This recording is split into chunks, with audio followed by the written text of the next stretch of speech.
number 8 in a series of talks about Path to Utopia. Today's one is Utopian Lab, so we'll be looking at health and utopia and sort of ideal ways of living in that sense.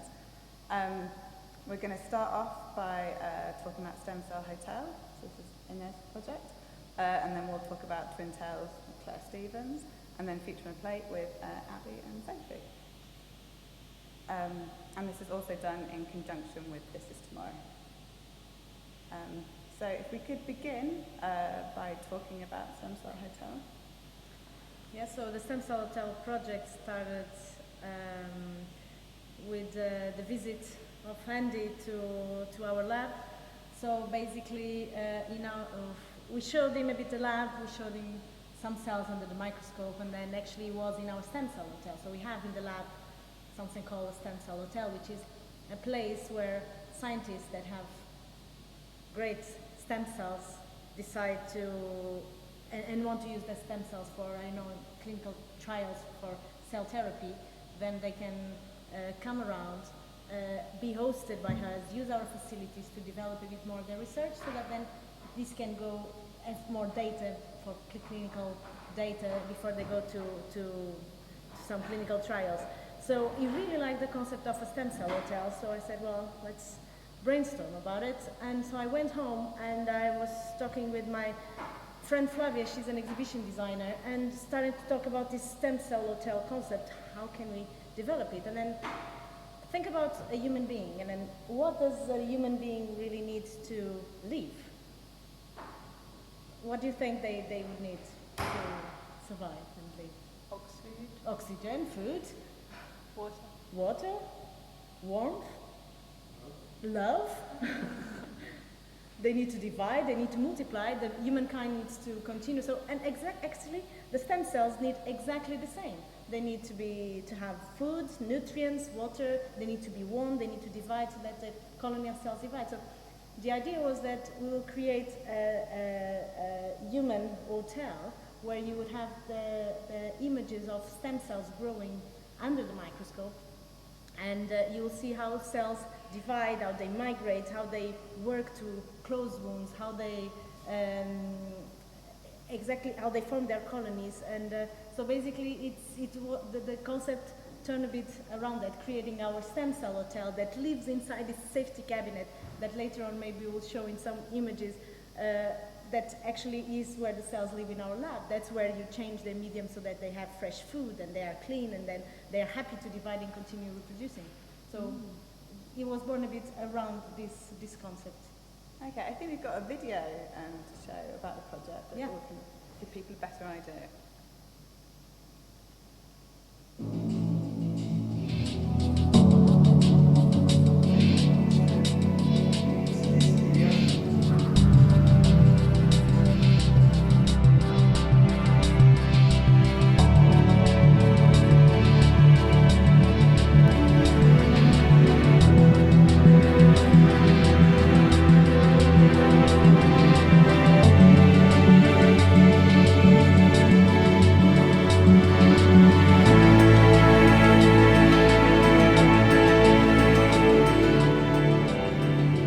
Biological world is fascinating to look at, and it's even more fascinating to understand. And it's this curiosity to understand how cells in our body works that inspires me.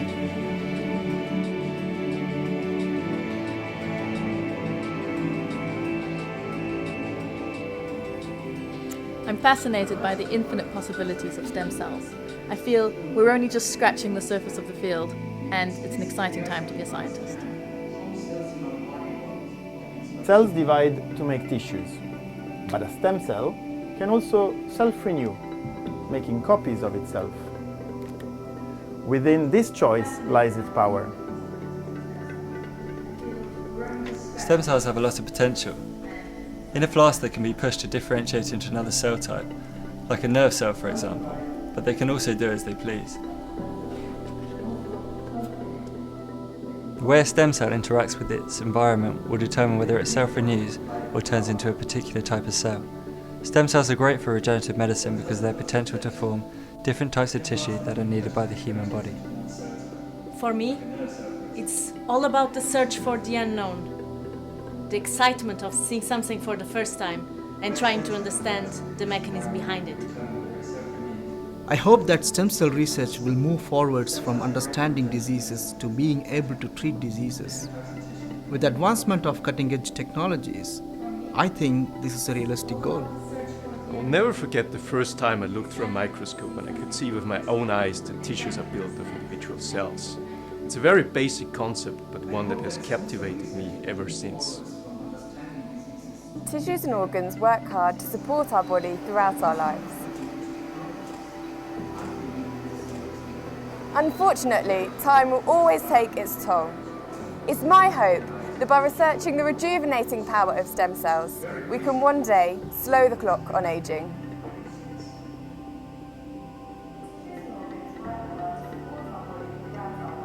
My hope for stem cell research is that we'll be able to use stem cells to help people, to regenerate tissues and to improve our quality of life.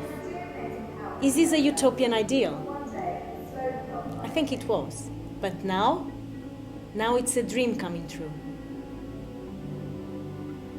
My hope for stem cell research is that we'll be able to use stem cells to help people, to regenerate tissues and to improve our quality of life.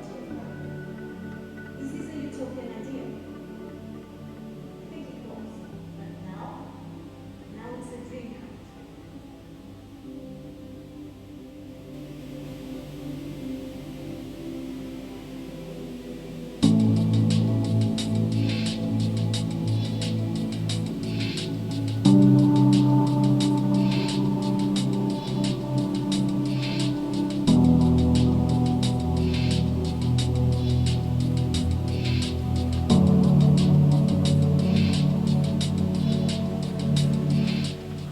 Basically, our pieces in the installation started with this video where you kind of see the hopes and dreams and what inspires the scientists to pursue on stem cell research.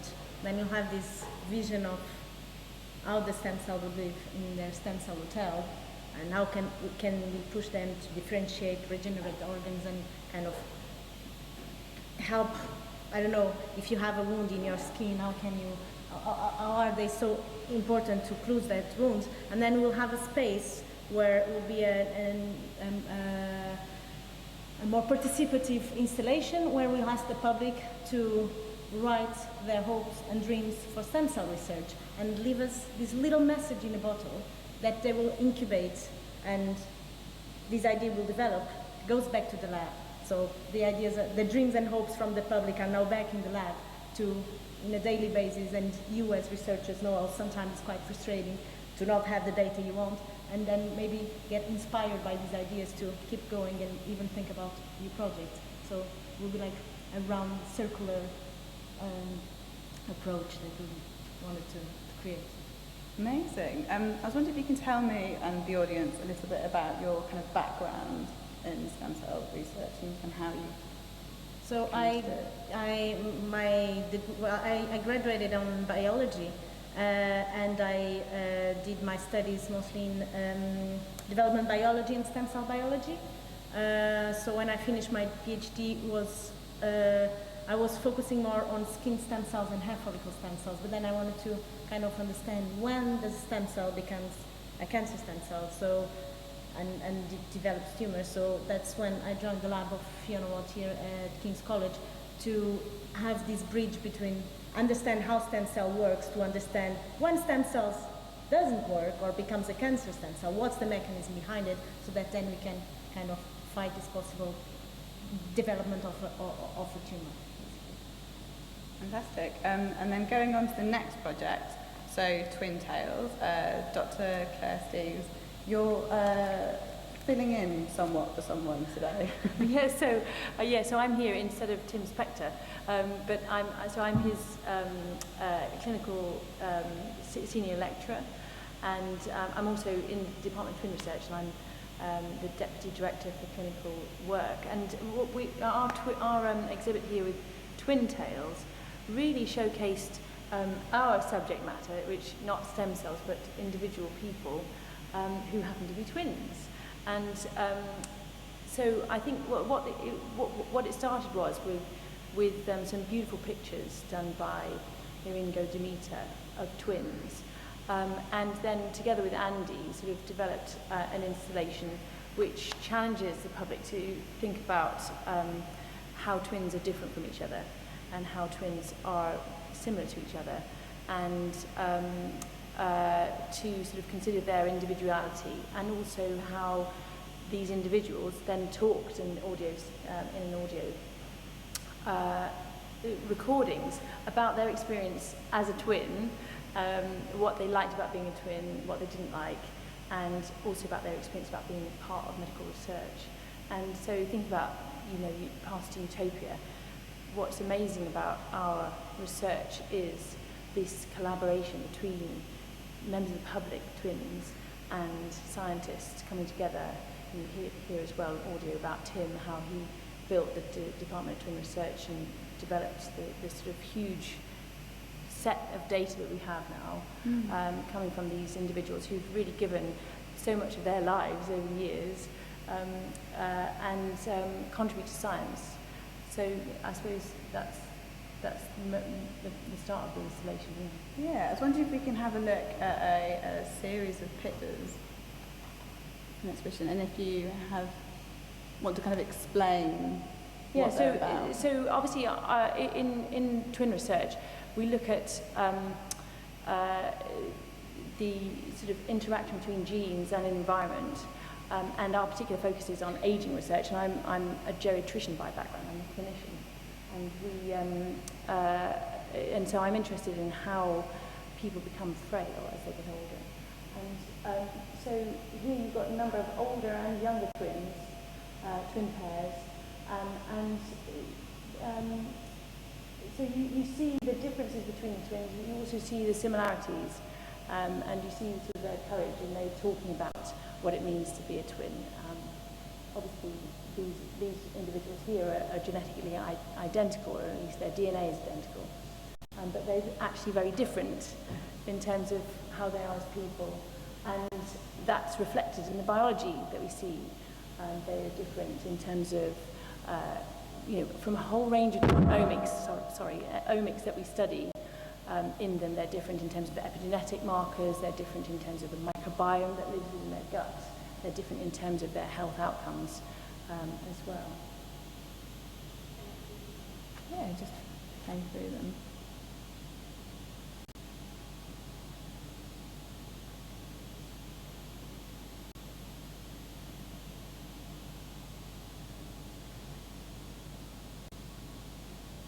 But they're also fabulous people and fabulous to have as a resource, like your stem cells, really. So they are volunteers for your research. Yeah. So, and you were able to follow them for several years, the same? So we started collecting data with twins in 1992. So some of the individuals have been over 20 years with us. And it doesn't. This whole collaboration between the public and research participants and scientists isn't just restricted to twins. In Guy's and St Thomas's, we have a bioresource of patients and staff members who give their biological samples to a big bioresource, so that we can, if there's a particular interest from, for example, in your stem cell research, if you come up with a particular gene that looks really interesting, you can then call up participants that may have that genotype, and do science on individuals which have been collected in this big bioresource. So it's a big collaboration between the public and scientists. Yeah, I was wondering if you can kind of briefly expand on that and the utopian aspect of having to work together in that process. Yeah, so I think that the scientists obviously gain from being able to have access to this amazing resource, but the individuals have ability to learn about themselves, and also this ability to sort of either give to the whole community. So in the case of our twins, they're healthy individuals who maybe sacrificing samples or talking about their lives. Obviously in the clinical setting, patients may have a bit more of an incentive to give their samples in order to study their own disease a bit more. So I think it is a very utopian concept, really, and very exciting. And the more we can build it, the more we can extend it, the more we're going to be able to get out of it. Great. And then the third and final project that's a part of the exhibition, Future on a Plate. So me and Aspen, this is Aspen and I'm Sophie, and we run Future Farm Lab together, which aims to put farmers at the centre of the food chain by connecting them with consumers, retailers and technology. And the connection with King's and the Utopia Lab was my research is growing meat in the lab, a little bit different to most of the kind of life science and health aspects of the talk. But it's part of tissue engineering for food, so that's where we've come from. But actually, the title Utopia is we've been looking at this technology and how can it be more, public facing in the wider context. What does this sort of technology mean for us in our future? So that's where our Future on a Plate came from. We've very much looked at Utopia through Utopia of our food, which then feeds back hopefully into health of individuals. But like Aspen said, less of a direct health sciences approach and more of a through the medium of food. I think we've got some slides to talk through. Cool, so I'll kick off. This is where it all began. What we put on at Somerset House was a photography exhibition which looked at the evolution, basically, of food from what we picked initially was a full English breakfast. It's something that everyone recognises, probably something that most people enjoy. But we wanted to kind of get to the story behind this delicious looking plate. So no matter how nice it is, this food has quite a sorry tale behind it. So the bread that we all know and eat mainly on a daily basis comes from food that's grown in monocultures. More often than not, loads of chemicals are applied, fertilisers which leak into streams, kill fishes and pollute our waterways. We've then got vegetables which are again grown with loads of chemicals that pollute our waterways and are also bred to grow so quickly that they don't have the chance to absorb nutrients from the soil, so they benefit us less as a nutritious capacity. The meat on this plate is also more likely than not come from animals with really low welfare standards, and also I think the tale behind this whole plate is that a lot of waste will have gone into the production of this food. So this was the start of our Utopia journey, and what we wanted to do was to explore how we can replace each of the food group components on this plate with something a bit more utopic. So something that paints a bit of a better picture and means that we can continue to eat food and have a relationship with food and enjoy it without just exhausting the world's resources to the extent where we're going to have some kind of horrible solution to our food problem. So Aspen's going to talk through how we can replace these components in a more utopic way. We also have painted quite a bad picture of this plate. It might not be that bad. Yeah, and we did try and source everything as well as possible, and that actually took us on a journey. Trying to find the best place to get bacon, and what does that mean for society as a whole. Where can we get eggs from, and what does free range mean, and all these things that it was kind of a journey for us. Like the beans were organic, but they came from China. Does that make it any better? And this plate is always static. It never changes with the seasons. It never changes with the years. And that's another thing we learned. We were like, what can we do to move on from that? And I think the next picture, hopefully. So we get asked a lot when we talk about food and sustainability. What can we do now? What specific thing can I do as a consumer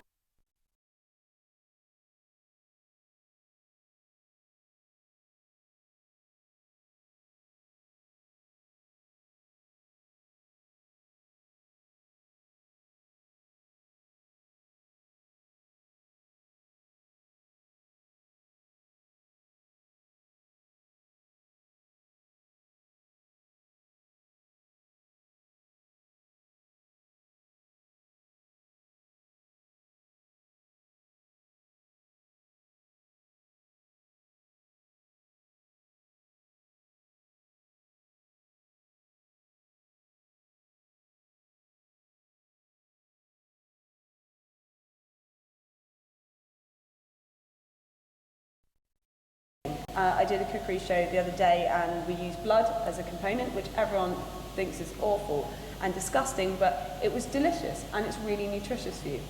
So we explored meat-free alternatives as well, but we thought this was a more kind of stark contrast of like how much we waste and how we can eat meat sustainably to a certain degree. Next thing we took was grain, so essentially the bread on our plate. So this is a wholemeal and rye bread from E5 Bakery. E5 Bakery are really pushing the kind of heritage diverse grain movement. Heritage grains they're more suited to our environment, but it's kind of been lost throughout time.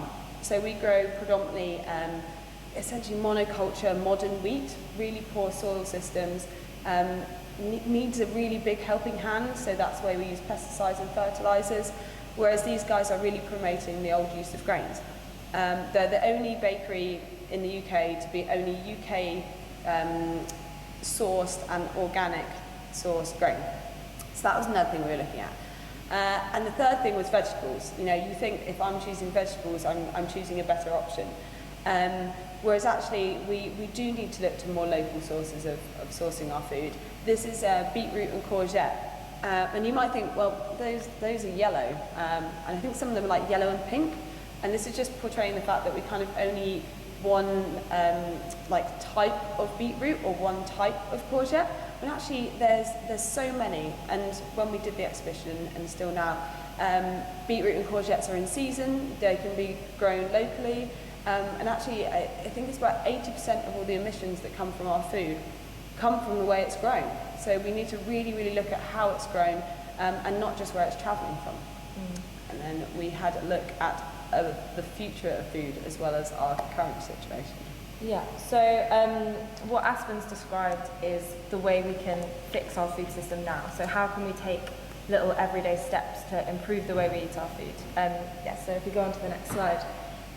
What this portrays is potentially what the future of food could be if we don't take the chance we have now to eat more sustainably and source more sustainably. And what this is a picture of, I'm sure many of you have no idea, is a powder called Huel. And what Huel is the dubbed future of food and food revolution. And so this is a powder that contains all the nutrients that you need to survive. You're supposed to eat this between 3 and 5 times a day, mixed with water in a protein shaker. And on top of this, you need no food, no alcohol, no extra source of sugar, nothing. And this is supposedly utopic. So Huel paint this as a very utopic picture because it's 100% vegan, it's supposedly 100% sustainable, and its production produces no waste. Having said that, we've looked into Huel and done a bit of research, and they won't tell us where any of their ingredients come from or how they're made. So even use Twitter. Yeah. Even use Twitter to try and shame them. So it might well be sustainable and it might well be waste-free, but we don't know for sure. And if we have this kind of big solution that cures everything all in one go and gives us like food in a can, or worse than food in a can, food in a powder, it just shows that we completely lose the connection with our food altogether, and we have no way of knowing where it comes from or why it came from there. Also, I was going to add that we're very good at seeing food as a product. We always see like Huel as a solution because that product is a solution, whereas we kind of need to look at food as a system. It's an intricate web of people, places, plants and animals, regardless of what you're eating. So we kind of buy into these new like vegan and vegetarian and protein shakes and stuff, but we're buying into a product where we need to invest in a better system. Yeah, and so I think the main thing about us for Huel is that although it's supposedly a utopic solution, we think this is actually quite a dystopic picture because it just takes away our connection with food. I mean, food isn't purely about nutrition and feeding our bodies, it's cultural, and it ties us to our land and our landscape and our environment. This is a really, really scary solution. So if our future of food is some kind of like energy drink that's mixed with, this comes from all kinds of like oats, flax seeds, all mushed up and put together with water, and you drink it 3 times a day without even sitting down for a meal. If that's our solution, then that really gives us a picture of how big our problem is right now with our food system. And then the last picture I think we've got is cellular agriculture. So this is like the weird thing that's kind of close to my heart. And cellular agriculture can be painted as two things. Something super, super dystopic, as in like, oh my goodness, it's come to this, we're growing meat in the lab. Or something really utopic, like, oh, we don't have to think about the way we consume, we can just continue as we are and grow meat in the lab. We're actually, like, I view it as sort of a meeting in the middle. There is the risk that we can just do this and then never really think about where it comes from, but actually maybe it can be moved towards like agroecological and ecosystem sort of farming. You know, maybe we can start to close kind of loops within the food chain now. So we use collagen to grow muscle tissue in. Maybe we can start using that, which is actually a waste in agriculture, it's not utilised very much at all, to remake meat. Maybe it can add to a more diverse and resilient sort of food chain. So it's also a way to look at the industrial farming system and totally de-incentivise it. So if you make a product that is cost competitive and basically going to get rid of industrial farm meat in this case, you then look at other ways of rebuilding the food system. So maybe this is not a sort of utopic or dystopic picture, maybe it's just a realistic one. I think the hope is that maybe something like cellular agriculture is something that we can combine with more ethical sourcing and more local, like localized ways of getting our food. And that's our hope initially, is that we can combine something like cellular agriculture with something like individual changes we can all make, rather than have to rely on something like fuel, which is a global solution and quite a scary one in some ways. Yeah, I think food is something that we've kind of all got a relationship with and are very familiar with it. But I wanted to open up the conversation talking about the kind of more, well, alien side of it and the hard scientific aspect of it. And I was wondering if you could kind of expand on communicating quite complex ideas with the public in stem cell itself. I think the best way to try to start is to either try to explain your project to your mom, or try to explain it to a bunch of 7-year-old kids and see until how do you get their attention, and how can you explain it in a very simple way. Yeah, I think that's why we ended up working with food, because, well, for me, my passion is the environment, but the only way anyone ever cares about that is like if you're talking about things they eat, which everyone loves. So yeah, that's kind of why I ended up working in food. It's really interesting with cellular agriculture, telling people about it and trying to explain that you're growing meat in the lab, and the first thing they say is like Franken meat, and then you have a picture of like a twitching muscle on the page, and you're like, no, like not like that. But I always do it that, like, when I try and explain what happens when muscle fibres are grown, I have this massive jumper, and when cells attach to things, they like spread out. When they're not very happy, or they're dead, or they're floating, they kind of swoop around. Then they attach things and they spread. And I have this jumper that kind of like looks like wings, and then in cell agriculture we put collagen gel in like we cast it in these well plates, and we actually stick in Velcro, and the cells grab onto these Velcro and they go like this. And I always find that that's a good way to explain it. Like if you can visually explain things and like relate it back to something that people know, that always seems to work. Yeah, how did you kind of find that with twins? Because there are the photographs, but there's a lot of some science behind it. Yeah, so well, we communicate with our twins on a regular basis, trying to explain the scientific progress that we have, and one of the reasons why is to really incentivise them to continue with the research, and that's often a bit of a trick.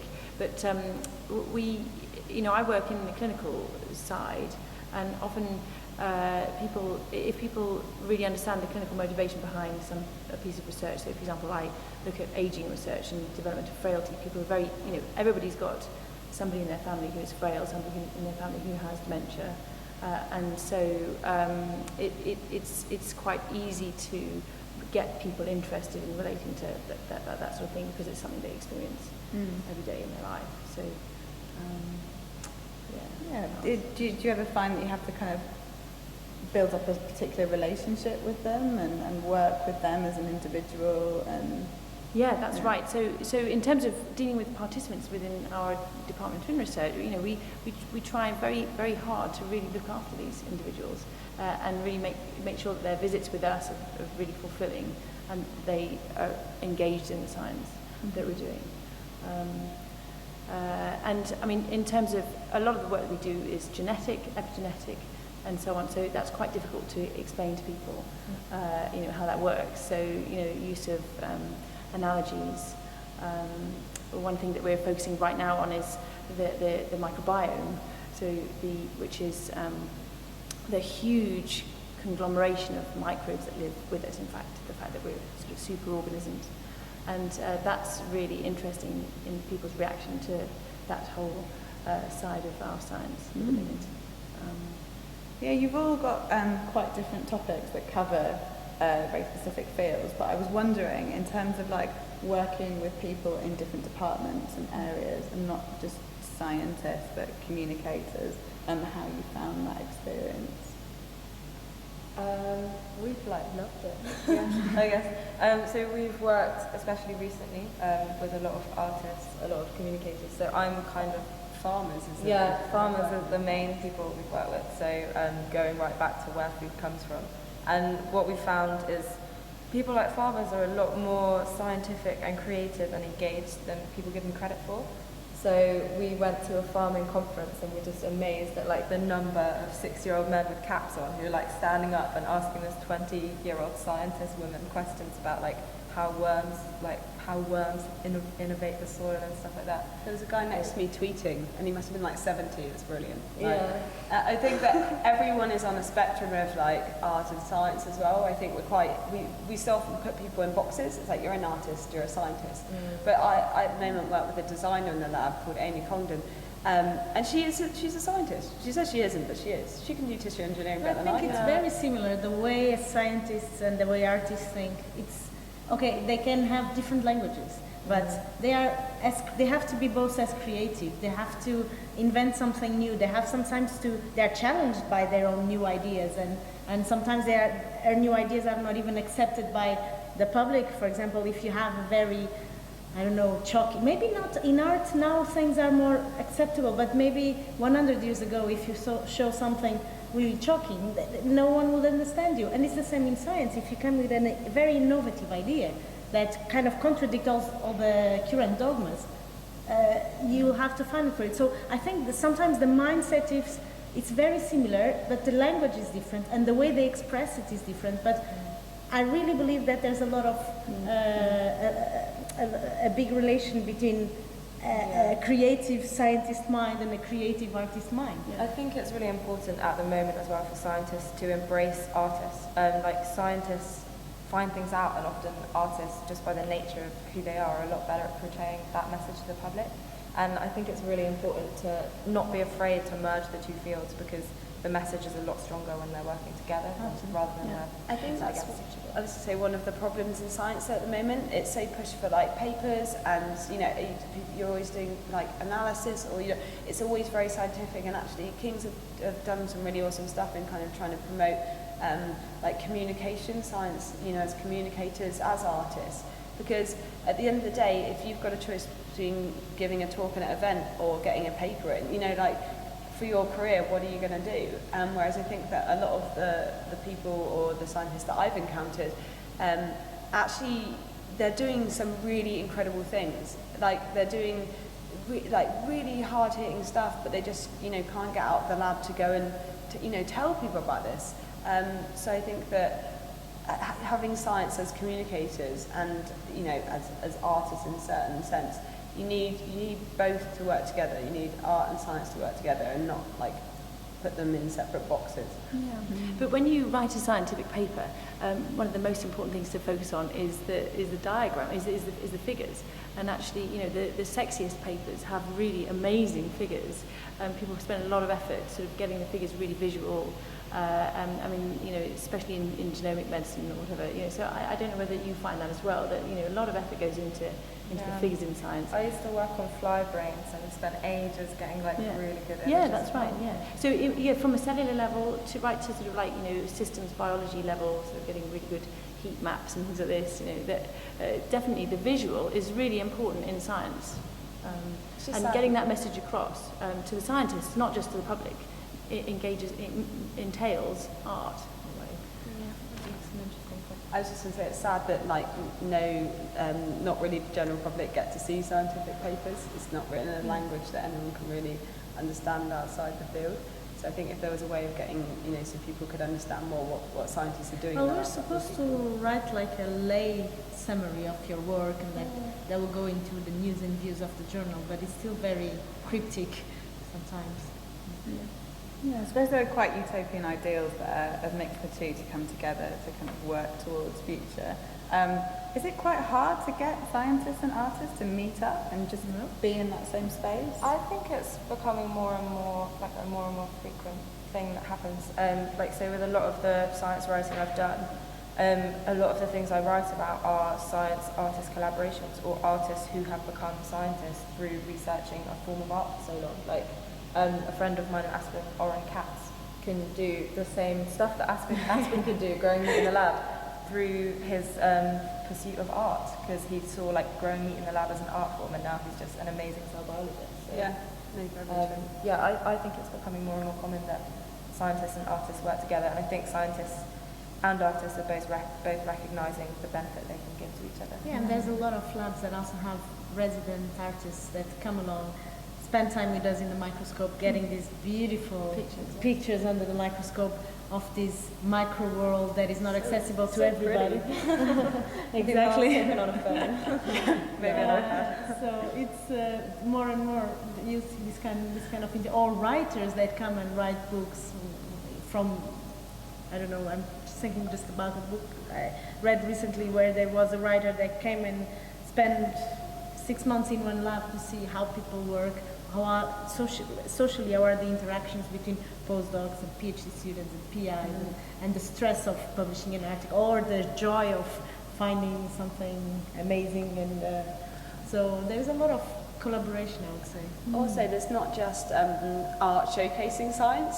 I'm going to a lab in January, and basically it's the lab of Andrew Pelling in Ottawa, and someone came into the lab one day and they were like, they had an apple and they work on scaffolds for growing cells on.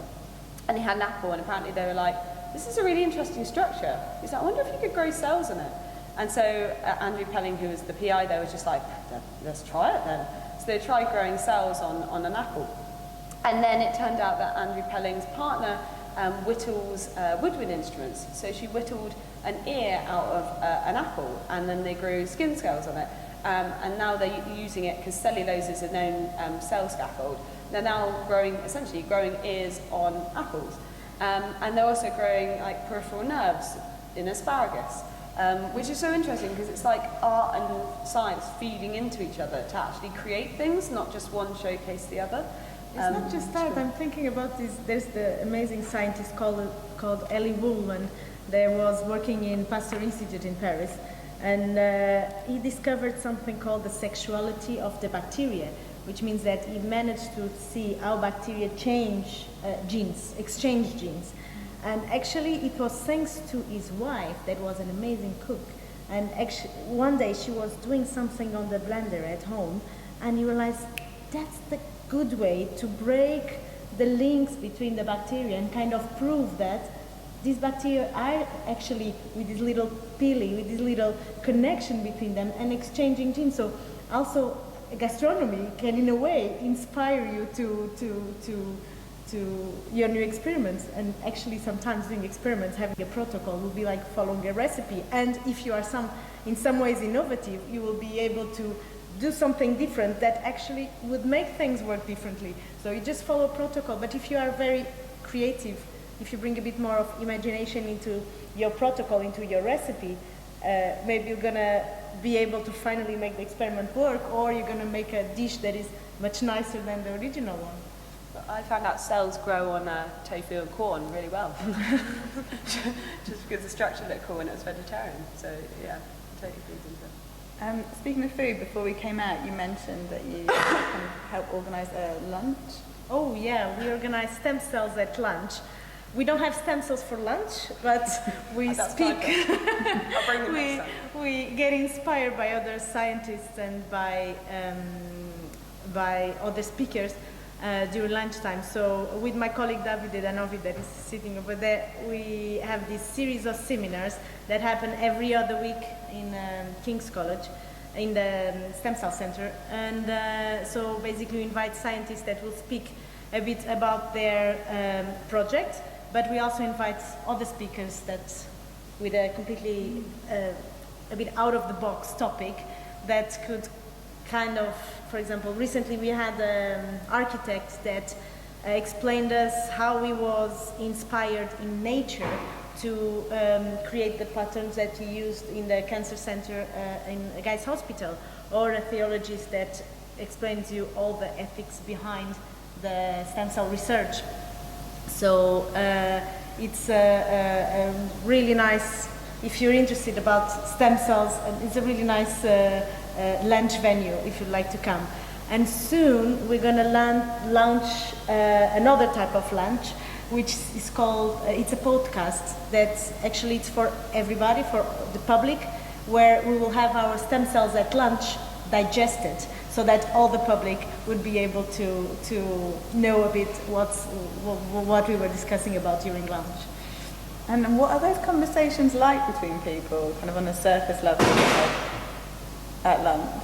It's how they like, meaning in terms of what the topic, or so usually there's a researcher that comes or a speaker that comes and kind of introduce a bit their topic, talk a bit their research, their more recent data, and then it's an open discussion. So then it will be open to everybody that would like to ask questions, or it's kind of informal setting, and everybody's welcome to join. Mainly kind of focusing and looking towards the future and what you could be working on. Yeah, could be also a good approach.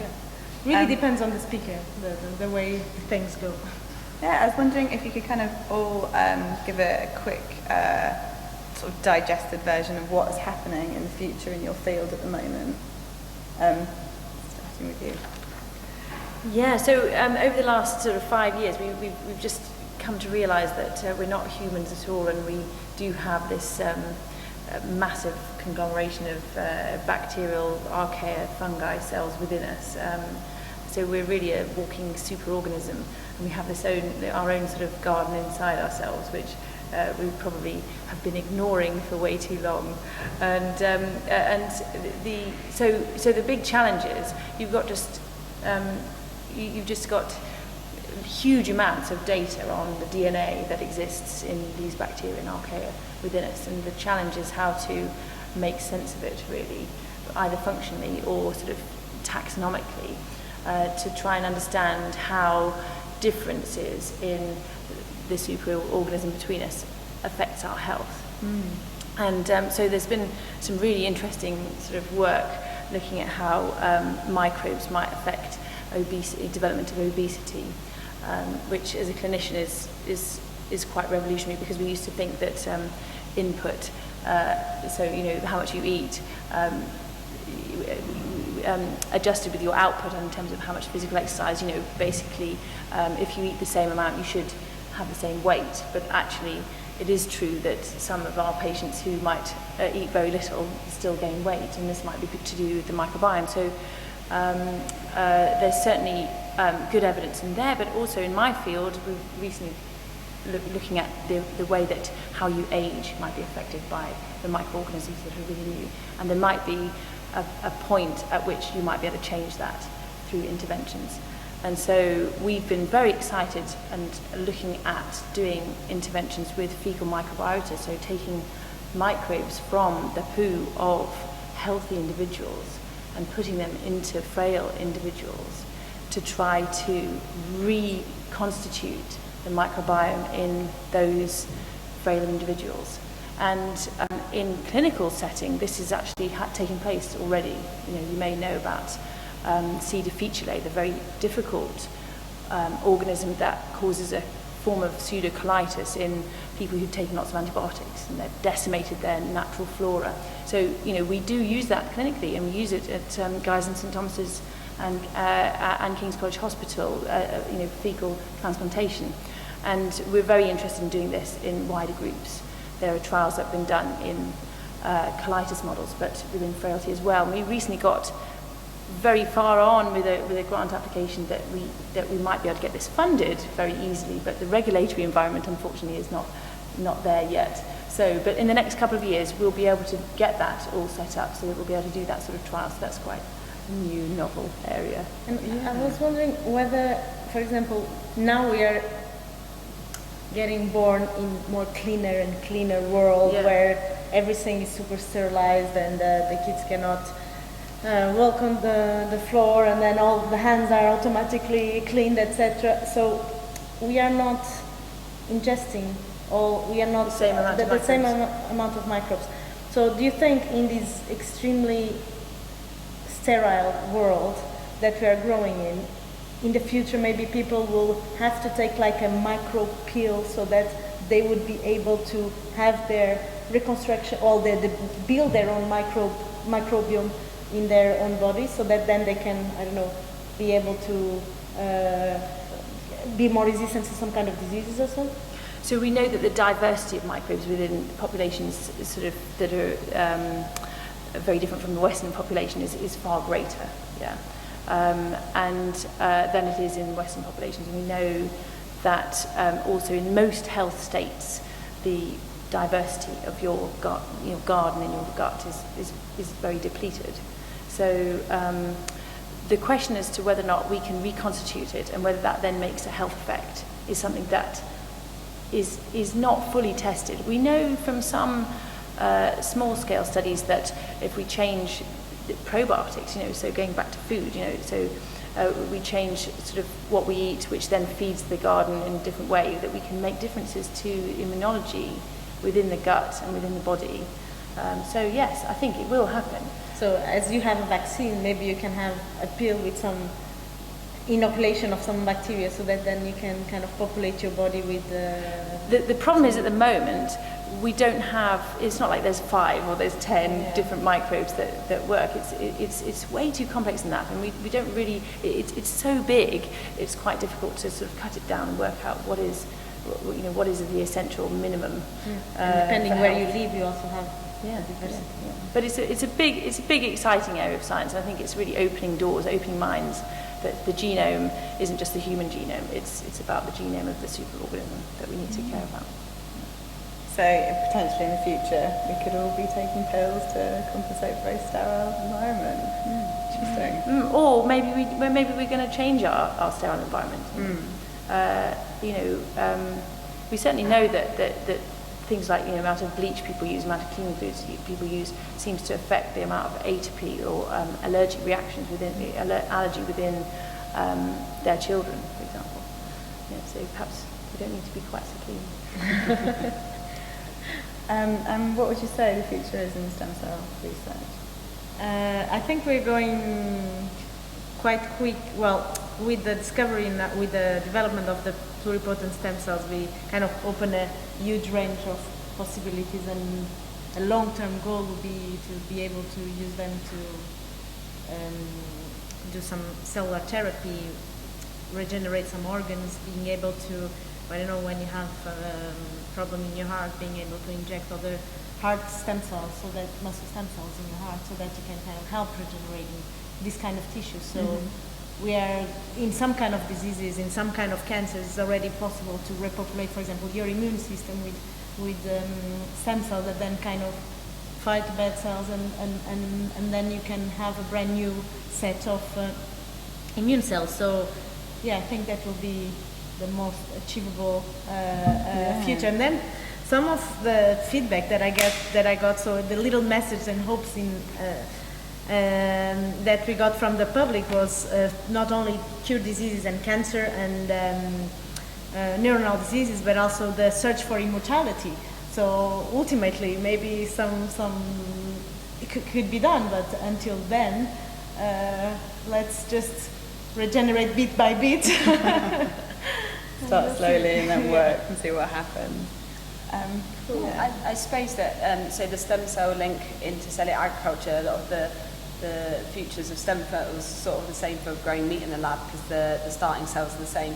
And so induced pluripotent cells are where you have a cell that kind of is already either, a muscle cell or a nerve cell, or on the way to going there, and you turn them back into being a pluripotent cell, which can turn into basically anything, right? She has all the potential to be whatever. Can do anything, and it can renew, so it can replicate essentially indefinitely.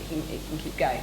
And that's the one they're looking one of the cell types that can be used to make cultured meat in the lab. But actually the future of cultured meat is sort of a little bit unknown. We're trying to make thicker tissues, which hasn't been done in regenerative medicine or in cultured meat. It's the same sort of drives, just a different end product.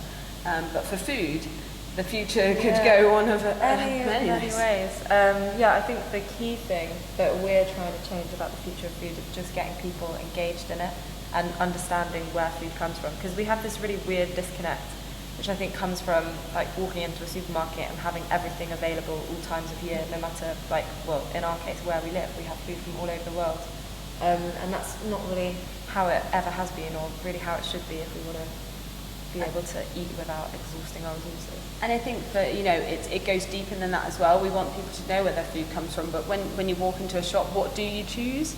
How do you buy into a better system? And so Future Farm Lab, we're doing projects where we look at the system. So our newest project is where we're looking at people buying into or investing in a field of cereals, a field of grain. So you share the risk with the farmer so he can farm differently, because actually 95% of farmers don't farm organically. So we're buying from like Farm Drop or Riverford, which is great. They're really good starting points, but what about the 95% of farmers that don't farm organically? How do we support them and steer them towards better practices?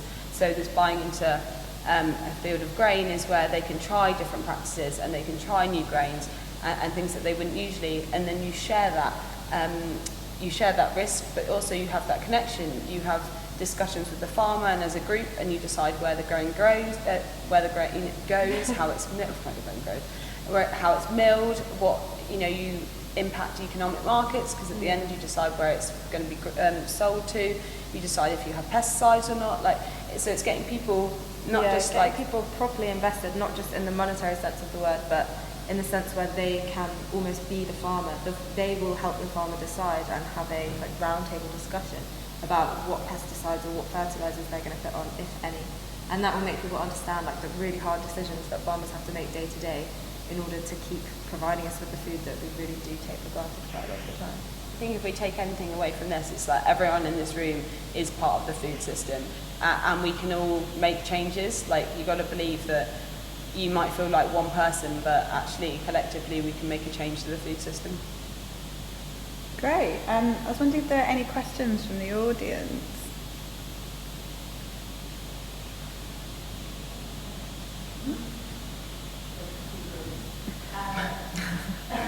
So I was thinking when you were talking about the problems of having monoculture and how we can try to do that and also sustainable farming.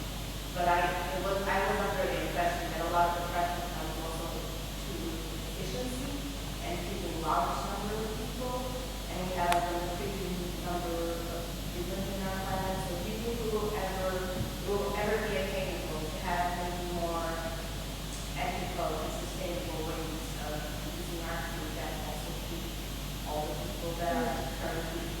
I think that's a narrative we're fed, is this whole feed the world narrative, that we need to produce and continue to produce more food to feed. I think the projection is 10 billion by 2050. Well, currently we have enough food to feed 14 billion, but we just don't distribute it well. Even the fact that you can grow foods, we all say about vertically farming. I don't know if you've heard of that phrase. So you farm fields, but there's a farmer who plants apple trees in his field, so you can grow on 2 levels. We do need to stop feeding grain to animals. That's a massive one. We need to feed diverse, well-grown grain to people and stop feeding the animals. So that does mean we have to decrease the amount of meat we eat too. Yeah. But we have enough room now. We honestly do. I think if we all continue to eat in the way we eat now, having some people will eat meat 3 times a day, then it might reach a point where we can't produce enough food if we're not farming at a mass scale. But if we each make individual changes where we eat meat maybe once a week, then that more.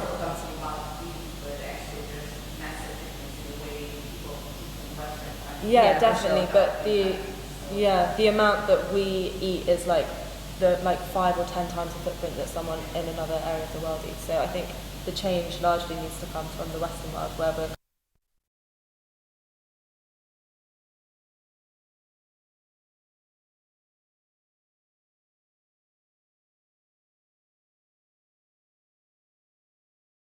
insects as a source of energy, but the insect itself, for us that are not used to it will be a bit weird to have it like, I don't know, a dish of cornflakes, but instead of cornflakes you have crickets or whatever.